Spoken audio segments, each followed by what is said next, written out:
This entire week has been super hectic. Let me explain. You see, my wife and I both work full time, except typically she's allowed to work from home 3 or 4 days a week here. But this week she had training all week, so she had to go in all 5 days. And she works over in Troy, which is about a 2-hour commute one way. So that's 4 hours of just traveling per day. So I've been watching the kid, which has been super stressful, trying to watch him all day and work all day. Between that and a bunch of other stuff going on with the vehicles, still trying to get things figured out with the truck, trying to figure out what to do with the Mazda. I'll tell you more about that in a second. The Dodge, there's gonna be some news with that. The Geo Tracker that most of you guys probably don't even remember. There's just been so much stuff going on this week that I almost didn't upload this video. I almost just said fuck. But just for the sake of consistency, I wanted to get some video out there, even if it's just some more gibberish of me talking like the past 10 of them have been.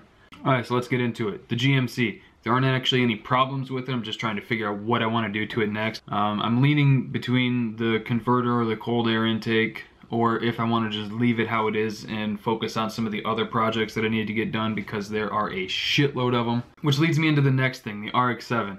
It's so close to being done, and I've just, the past month or two, I haven't done anything with it aside from install the gauges a couple weeks ago. But really, it only needs a distributor, a starter, carburetor, some fresh gas, and probably a fan shroud for the electric fans, because right now there's the radiator here and then just the fan there. There's so much open radiator that it's only pulling air through one little section, which is super inefficient for an electric fan, or any fan really. You need a shroud. But what I've been thinking about doing with that, the carburetor has been giving me so much trouble. It would be fine if I just bought a new one, but new ones, even like the cheapest Edelbrock, is like 350 bucks. So a thought that crossed my mind is, what if I took that 5.3 that I've got sitting in the garage that I bought like 2 years ago and I haven't done anything with it?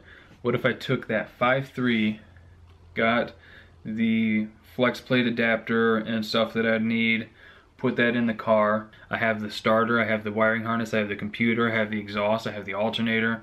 I have pretty much everything.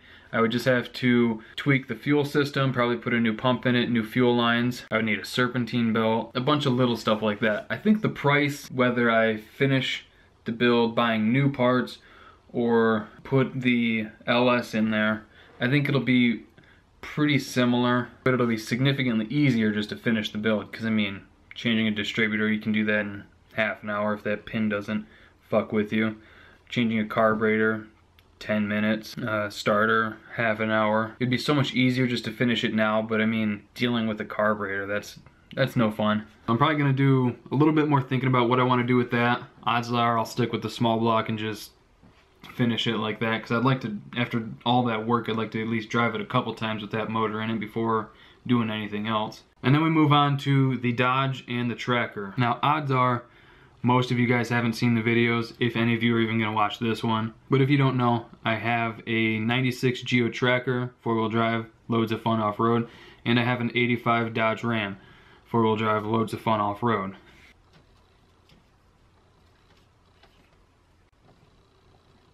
So here we've got both of the vehicles, the Geo and the Dodge, and they both have very similar issues. They're both very rusty. They both need work. They both have wiring issues. There's a lot of overlap between the two.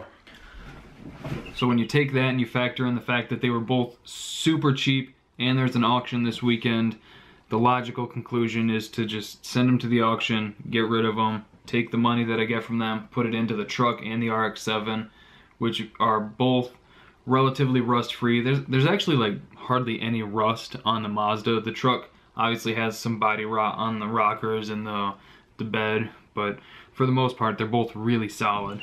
So actually a lot of this week has been spent hauling stuff out to that auction. It's an Amish like consignment auction. It's actually super cool. You can find a bunch of good stuff out there. Today was the first day and it was miserable. It only got up to like 45 and it was rainy and muddy as fuck because it's in a field, but it was still a lot of fun. So I'll keep you guys updated. Hopefully next week we'll be back to the more regular working on vehicles videos. Like I said, this week was super hectic, so no more excuses. I was busy. So hope you guys enjoyed this little update video. Thank you for liking, commenting, and subscribing, and I'll see you guys next week.